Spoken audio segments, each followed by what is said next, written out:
বাংলাদেশের অধিকাংশ television media এই নিউজটি কভার করছে না, বাট এই নিউজটি অ্যালার্মিং।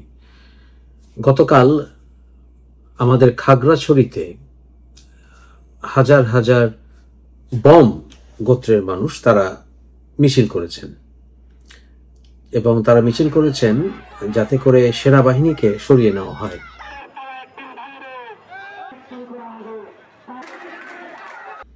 কেন হঠাৎ করে ওনারা এইভাবে এই সময়ে মিছিল করছেন?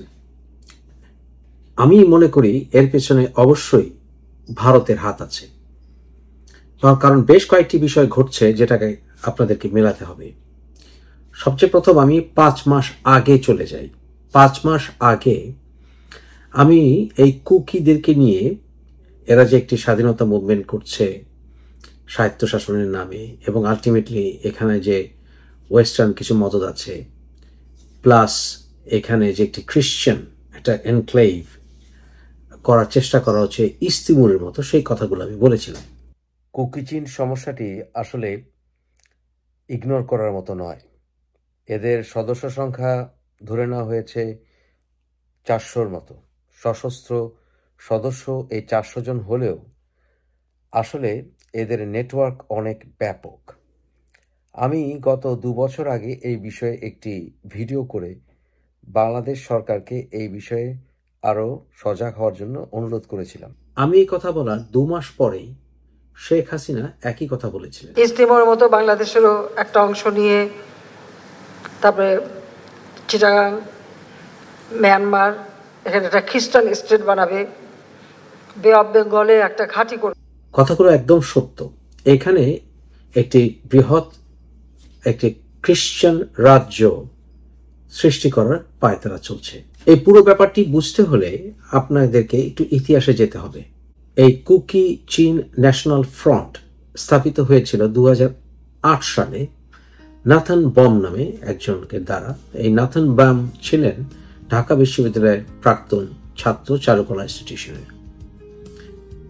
তাদের মূল লক্ষ্য, তারা বলে যে তারা স্বায়ত্ত শাসন চায়, কিন্তু স্বায়ত্ত শাসন হচ্ছে বিচ্ছিন্নতাবাদী বা ইভেনচুয়ালি স্বাধীনতা বা নতুন একটি রাজ্য গঠন করার প্রক্রিয়ার অংশ। 2016 সালে এই কুকি চীন ন্যাশনাল ফ্রন্টে সদস্য সংখ্যা ছিল 100, সেটা এখন বেড়ে দাঁড়িয়েছে 2000 জনের মতো। কুকি চীন ন্যাশনাল ফ্রন্টের একটি আর্মড বা সশস্ত্র উইং আছে, সেটার নাম হচ্ছে KNA বা কুকি ন্যাশনাল আর্মি। নাথান বাম কোথায় আছেন এটা সুনির্দিষ্টভাবে কিছু বলা যায় না, কিন্তু অনেকেই মনে করেন উনি ইউরোপের কোনো একটি দেশে থাকেন। এই বমরা মূলত তারা খ্রিশ্চান, তবে এই মুভমেন্টটার সাথে মায়ানমারেও যারা ক্যারেন মুভমেন্ট নামে পরিচিত, তাদের সাথে এনাদের যোগসাজশ আছে। ক্যারেন গোষ্ঠীতে অনেক খ্রিশ্চান আছে, সেখানেও কুকি ন্যাশনাল বি বা বার্মা বা মায়ানমার ফ্রন্ট আছে। এছাড়াও কুকি জো ভারতের মণিপুরে যথেষ্ট active. Discrimination between the hills and the plains. That means they are going to take up all our land by force. So the only way is to prevent and to defend, to protect ourselves is taking up arms for now. But the political solution will be there, and that's what we want. আরও জানা যাচ্ছে যে KNF যা বাংলাদেশে active, তা এখন মণিপুরেও active হয়েছে। ভারতীয় রিপোর্টার দাবি করছে সেখানে চাইনিজ মদত আছে। West and China are behind the attacks that have taken place in Manipur. Kotruk is where this attack took place. The present crisis is in Manipur with the hand of the outsider. মণিপুরের ইতিহাসটা আপনাদের একটু জানা দরকার। মণিপুরের record পাওয়া যায় মোটামুটি 2000 বছর আগ থেকে, অর্থাৎ 33 খ্রিস্টাব্দ থেকে মোটামুটি মণিপুর রাজ্যের একটি হিসাব পাওয়া যায়। এই মণিপুরের যারা মাইতে গোষ্ঠী, তারা হিন্দু ধর্ম অনুসরণ শুরু করে।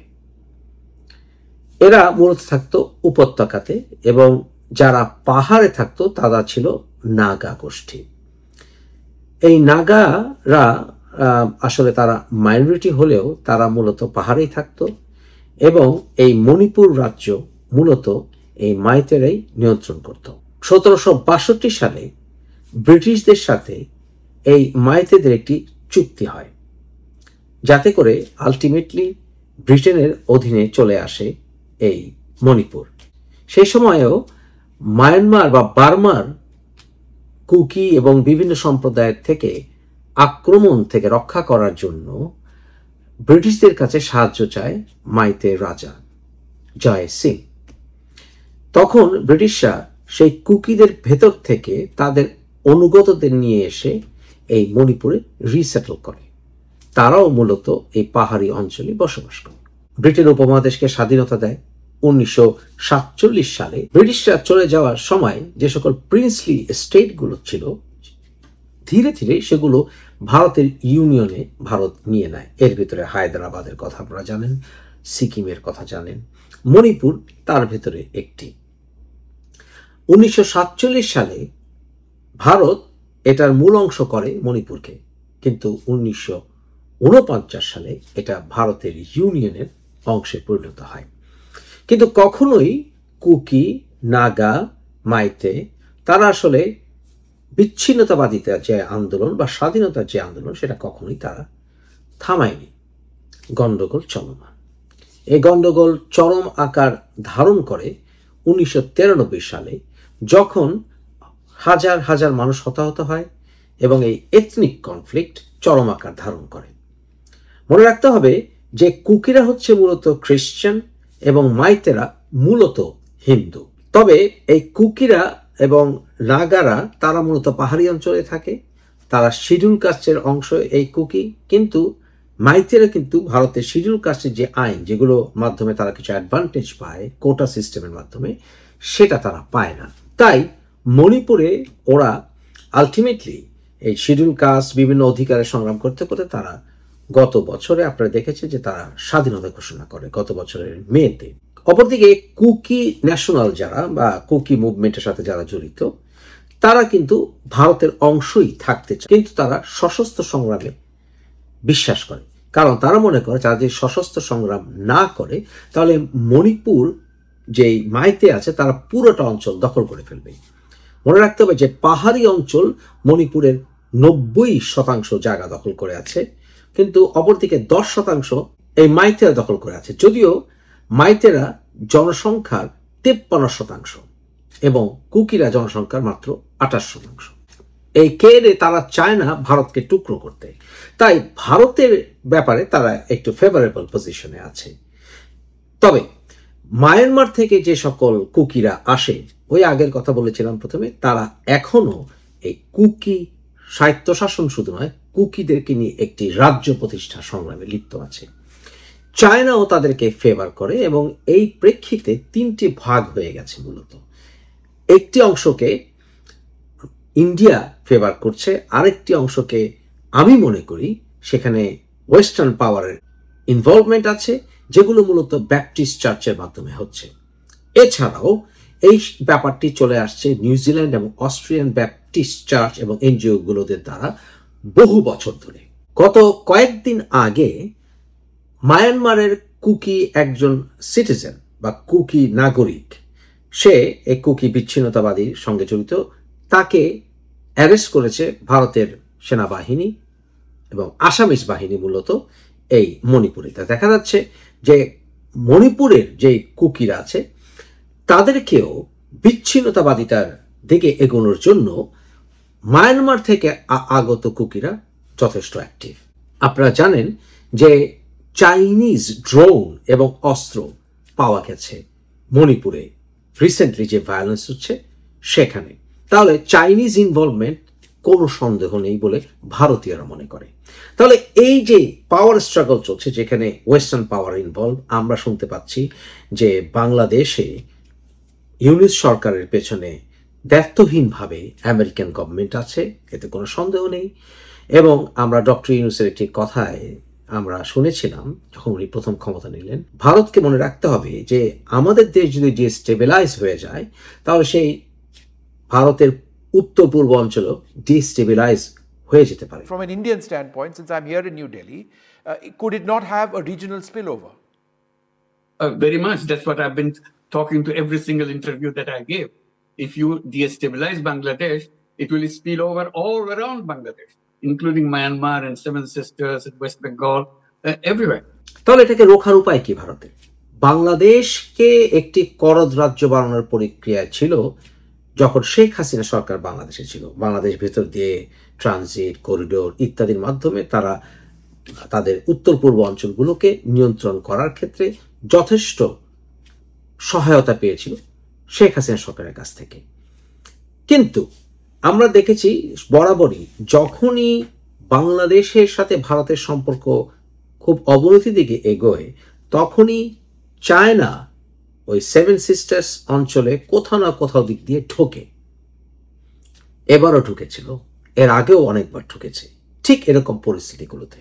তাহলে আমেরিকান গভর্নমেন্ট যদি পাশে থাকে তাহলে বরাবরই একটু সহায়তা আশা করতে পারে ভারত এই পরিস্থিতিতে। কারণ আমেরিকা মনে করে, সেটা ইন্ডো চায়না 1962 সালে যুদ্ধেও দেখেছি আমরা, যে চায়নাকে সমর্থন করার থেকে বা বন্ধু হওয়ার থেকে অন্তত পলিটিক্যালি ভারতকে আমরা বন্ধু পেলে ভালো হয়। এটি হচ্ছে আমেরিকান পলিসি। যখন তারা চায়না ভারতের ইস্যু আসে তারা ভারতকে সমর্থন করবে। কিন্তু যদি বাংলাদেশ এবং পাকিস্তানকে সেই রেগান এবং কার্টার অ্যাডমিনিস্ট্রেশনের মতো খুব শক্তিশালীভাবে পাশে পাওয়া যায়, তাহলে ভারতকে এতটা পাত্তা না দিলেও চলে। তবে যেহেতু ব্রিক্স কারেন্সির কথাটা এগোচ্ছে এবং ডলার যেহেতু হুমকির মুখে, এবং আমরা জানি যে আমেরিকার ব্যবসার জন্য এবং গ্লোবাল ডমিনেন্সের জন্য ডলার রিজার্ভ ফান্ড হিসেবে সবচেয়ে গুরুত্বপূর্ণ একটি অস্ত্র, তাই ভারতকে কোণঠাসা করতে পারলে তাহলে এই মুদ্রা বাজারে আমেরিকার ডমিনেন্সটা বোধহয় টিকে যেতে পারে।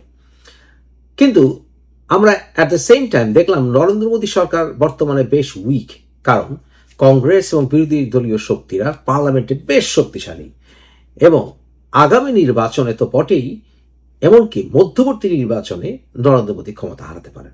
সেই ক্ষেত্রে নরেন্দ্র মোদী কি করবেন? নরেন্দ্র মোদীকে একটি জুয়া খেলতে হচ্ছে। সেটা হচ্ছে নরেন্দ্র মোদী ট্রাম্পের সাথে উনি দেখা করবেন বলে ট্রাম্প নিশ্চয়তা দিয়েছেন। যদি ট্রাম্প ক্ষমতায় আসেন তাহলে নরেন্দ্র মোদী গভর্নমেন্ট ডাইরেক্টলি সেখান থেকে ফেভার পাবেন এবং ডক্টর ইউনুস একটু বেকায়দায় পড়তে পারেন, তখনও যদি নভেম্বর পরেও যদি ডক্টর ইউনুস থেকে থাকে। তবে বাইডেন অ্যাডমিনিস্ট্রেশন এলে, অর্থাৎ সেই সময় হবে কমলা হ্যারিস অ্যাডমিনিস্ট্রেশন, সেই ক্ষেত্রে আমরা ডক্টর ইউনুসকেই ফেভারেবল পজিশনে দেখব বলে আমি মনে করি।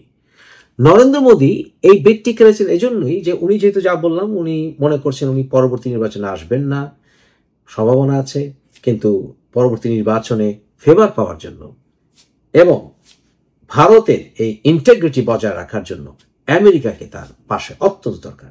কিন্তু একটি ইলেকশন যখন চলছে, ইলেকশনের যখন দামামা বাজছে, তখন অন্য কোনো দেশের সরকার প্রধান এসে যে নির্বাচনের প্রার্থী তার সাথে স্পেশাল প্রোগ্রাম করাটা একটু ইলেকশন প্রসেসে একটু ইন্টারফিয়ারেন্স হিসাবে বাইডেন অ্যাডমিনিস্ট্রেশন বা কামালা হ্যারিস দেখতে পারেন বলে আমি মনে করি। কারণ এরকম পরিস্থিতি আসলে আমেরিকান ইতিহাসে হয় না, যদিও একটি মাত্র এক্সেপশন ছাড়া, সেটা হচ্ছে ইসরায়েল। ইসরায়েলের সাথে পলিসি ক্লিয়ার করতে হয় সবসময় আমেরিকান হবু প্রেসিডেন্ট অথবা আমেরিকার যে ক্ষমতায় আছেন তাদেরকে।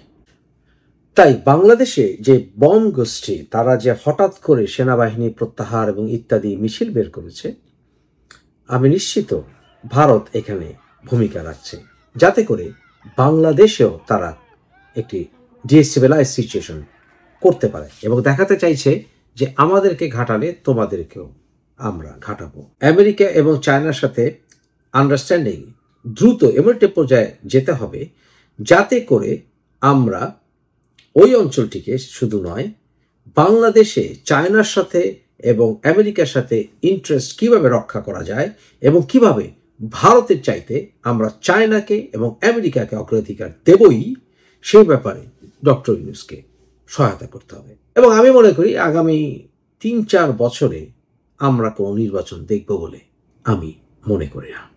বাংলাদেশের আর্মি এখন ম্যাজিস্ট্রেসি ক্ষমতা পেয়ে একটি অঘোষিত এমার্জেন্সিতে চলে গেছে। এমন একটি অবস্থা বাংলাদেশ আছে এখন, যদি বাংলাদেশ ঠিকমতো খেলতে না পারে জিও পলিটিক্স, তাহলে বাংলাদেশের কোনো উপায় থাকবে না রামু এবং ওই অঞ্চলে একটি আমেরিকান বেস না দিয়ে।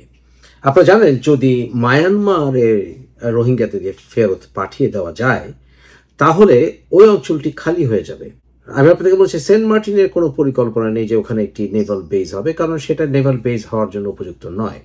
তবে যেহেতু এই বম গোষ্ঠী, যারা আসলে ইতিহাসে ওই মায়ানমার থেকে ব্রিটিশরা নিয়ে এসেছিল, ওরা এখানকার আসলে ইন্ডিজিনাস মানুষ নয়, এই কুকিদেরকে দিয়ে এখানে একটি প্রেশার ক্রিয়েট করছে বোধ ভারত একদিকে, অপরদিকে আমেরিকানরাও। কারণ এইখানে যদি আমরা যদি ঠিক মতো খেলতে না পারি তাহলে আমাদের কোনো উপায় থাকবে না আমেরিকাকে একটি বেস না দিয়ে। কুকিরা মূলত রাঙ্গামাটি এবং বান্দরবন এলাকায় 9টি উপজেলা নিয়ে তারা একটি স্বায়ত্তশাসন চাইছে। ভারতে যেহেতু প্রো চাইনিজ এবং প্রো আমেরিকান KNF এবং KNA শক্তিগুলোকে তৎপর দেখছে ভারত মণিপুরে, তাই সেটাকে প্রত্যুত্তরে বাংলাদেশে KNF এবং KNA বিরোধী শক্তিগুলোকে পাহাড়ি এলাকায় উস্কে দিচ্ছে ভারত। তাই সামনে আমাদেরকে আসলে কোনো উপায় থাকবে না ডক্টর ইউনূসের শাসনের উপর নির্ভর করা ছাড়া। আমরা অচিরে কোনো নির্বাচন পাচ্ছি না।